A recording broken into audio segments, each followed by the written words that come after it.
Hello বন্ধুরা, তোমরা কেমন আছো? আশা করি ভালো আছো। আমিও অনেক অনেক ভালো আছি।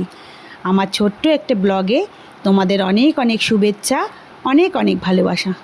সকাল থেকে উঠে অনেক কাজ থাকে, জানি সবারই কাজ থাকে, তবে আমার কাজগুলো একটু তোমাদের সঙ্গে শেয়ার করি।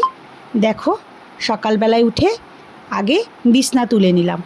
বিছনা তুলে নেওয়ার পরে সমস্ত বাসন কোসন মেজে ধুয়ে তারপরে চলে যাই ঘর পরিষ্কার করতে। ঘর পরিষ্কার করে তারপরে চলে আসি উঠোন ঝাড় দিতে।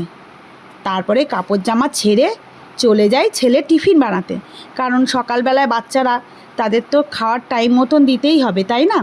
তারপরে চলে যাই দুপুরের রান্নাবান্না সারতে। দুপুরবেলায় রান্নাবান্নায় আজকে কী করেছি একটু দেখে নাও। আমার ব্লগটি তোমাদের কেমন লাগলো তোমরা একটু জানাবে, কারণ আজকে আমি নতুন, আমি প্রথম এই ব্লগটা স্টার্ট করে